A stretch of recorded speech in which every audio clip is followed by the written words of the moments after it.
Bismillahirrahmanirrahim. Assalamualaikum warahmatullahi wabarakatuh. Di sini kami dari kelompok 4 akan menjelaskan mengenai prinsip kerja pengapian konvensional dan komponen-komponennya. Kelompok kami terdiri dari yang pertama ada Andri Sukma Wicaksono, kemudian ada Eka Akstian Putri, kemudian ada saya sendiri Jovanka Ananda Putra, selanjutnya ada Rima Arum Maryani. Memasuki sistem pengapian. Pada motor bensin, campuran udara dan bahan bakar yang dikompresikan di dalam silinder harus dibakar untuk menghasilkan tenaga. Sistem pengapian berfungsi untuk membakar campuran udara dan bensin di dalam ruang bakar pada akhir langkah kompresi. Sistem pengapian yang digunakan adalah pengapian listrik, di mana untuk menghasilkan percikan api digunakan tenaga listrik sebagai pemercik api. Bisa teman-teman lihat pada gambar di samping. Selanjutnya, mengenai prinsip kerja sistem pengapian konvensional. Di sini saya akan menjelaskan bagaimana prinsip kerja dari sistem pengapian konvensional ini. Yang pertama, ketika kunci kontak on, platina akan menutup. Dari bagian aliran arus di samping dapat dijelaskan dari baterai menuju kunci kontak, selanjutnya diteruskan ke primer coil, selanjutnya ke platina dan berakhir ke massa. Akibat aliran listrik pada primer coil, maka inti coil akan menjadi magnet. Selanjutnya, prinsip kerja sistem pengapian konvensional. Ini ketika platina menutup. Saat platina membuka, arus listrik melalui primer coil terputus, terjadi induksi tegangan tinggi pada sekunder coil, sehingga arus akan mengalir seperti pada gambar berikut. Dan dijelaskan dari sekunder coil, selanjutnya diteruskan ke kabel tegangan tinggi, kemudian melalui tutup distributor, selanjutnya diteruskan ke rotor, kabel, dan kabel busi, kemudian diteruskan ke busi dan berakhir ke massa. Akibat aliran listrik tegangan tinggi dari sekunder coil mampu meloncati tahanan udara antara elektroda tengah dengan elektroda massa pada busi dan menimbulkan percikan bunga api. Nah, berikut gambarnya.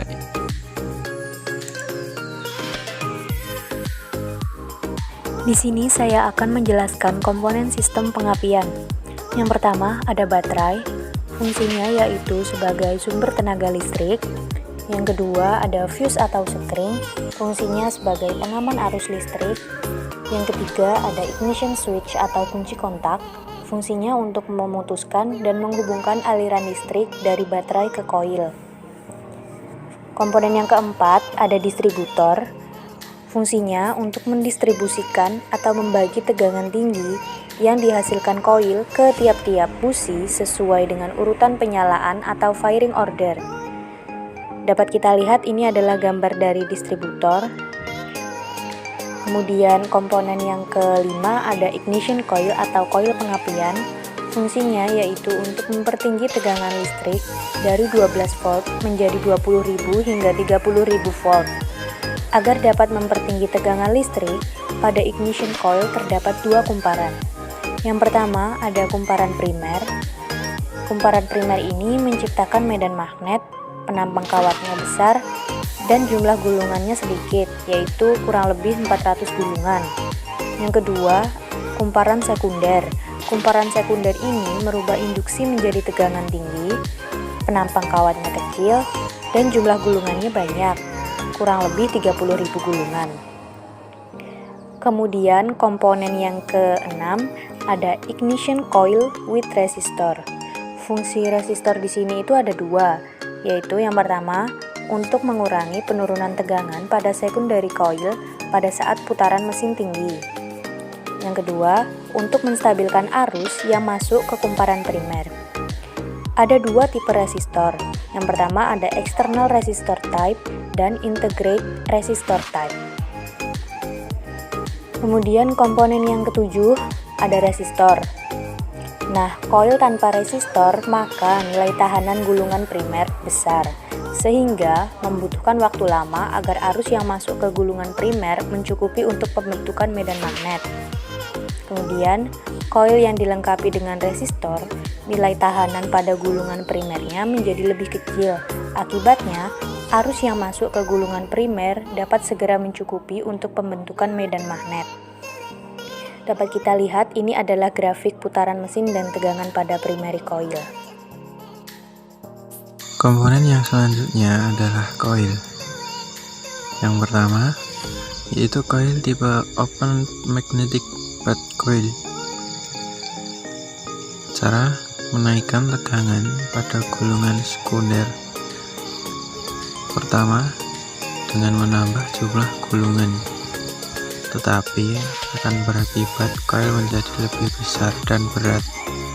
Yang kedua, dengan menaikkan tegangan maupun arus input, tetapi berakibat coil akan menjadi cepat panas.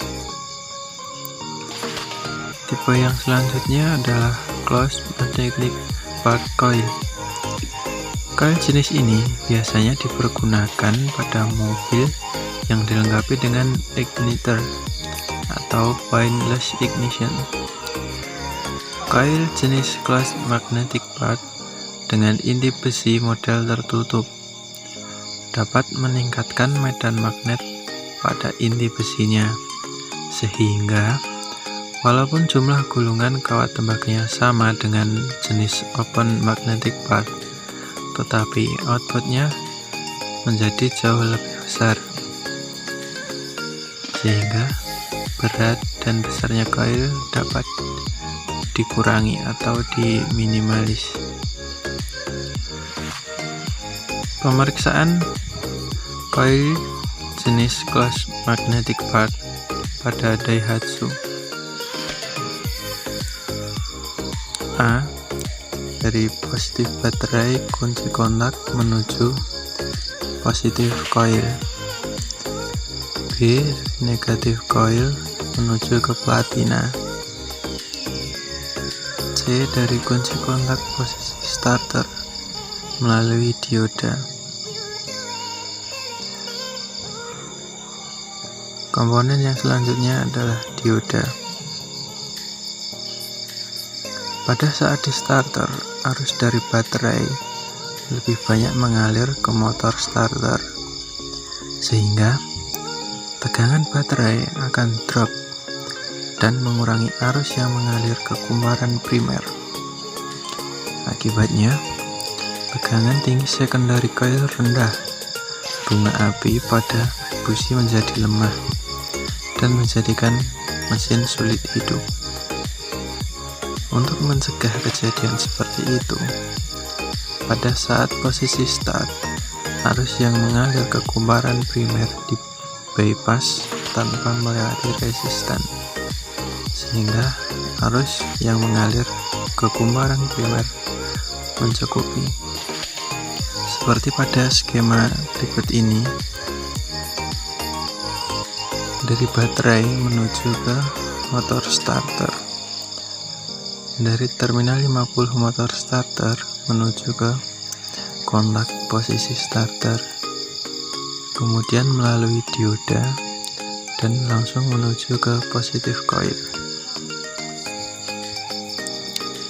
Komponen yang selanjutnya adalah platina. Platina berfungsi untuk memutus dan menghubungkan arus yang mengalir ke kumparan primer agar terjadi tegangan induksi pada kumparan sekunder. Platina memiliki komponen yang pertama, pengan kontak pemutus, pegas, kontak lepas, point gap, kontak tetap, kabel, alur penyetel, baut pengikat, kam distributor, ebonit. Sudut pengapian. Sudut putar pada kam distributor Dan saat platina mulai membuka sampai mulai membuka pada tonjolan berikutnya.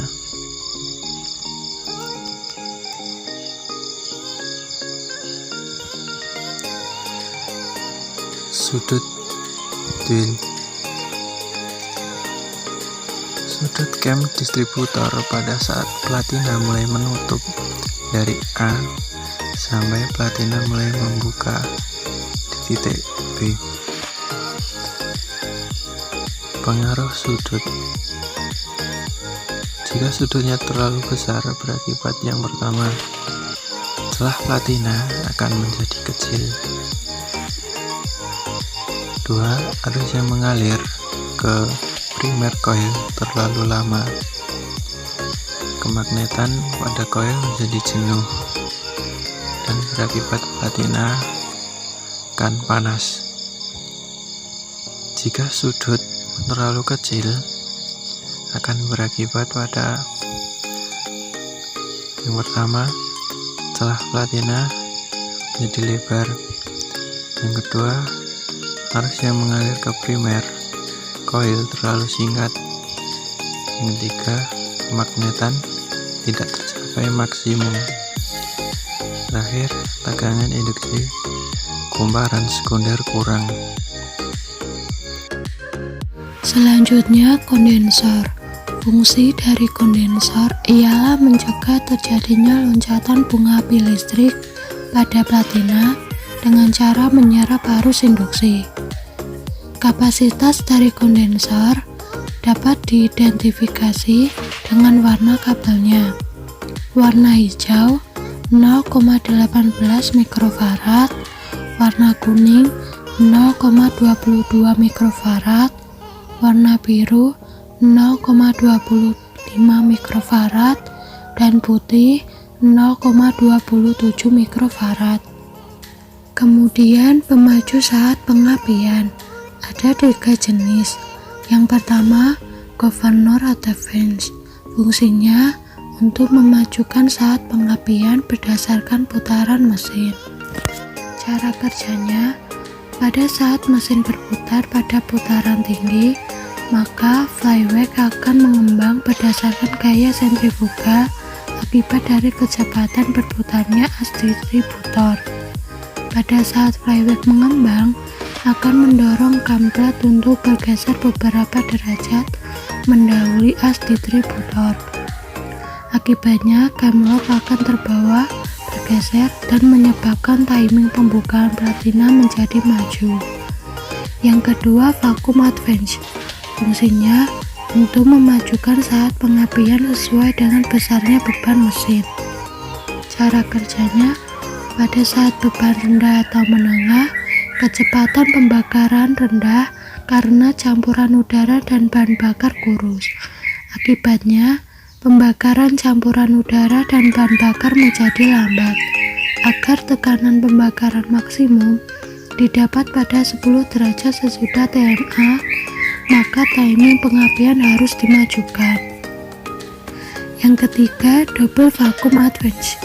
Fungsinya untuk menurunkan kaderasi dalam gas buang pada saat mesin dalam keadaan stasioner atau idling. Catatan, pada saat kita memeriksa atau menyetel timing pengapian, maka selang vakum sekunderi atau sub harus kita lepaskan. Yang terakhir, busi atau spark plug. Fungsinya untuk memarkirkan bunga api yang diperlukan untuk membakar campuran udara dan bahan bakar yang telah dikompresi sehingga terjadi langkah usaha. Busi memiliki 2 elektroda, yaitu elektroda tengah atau positif dan elektroda negatif atau massa.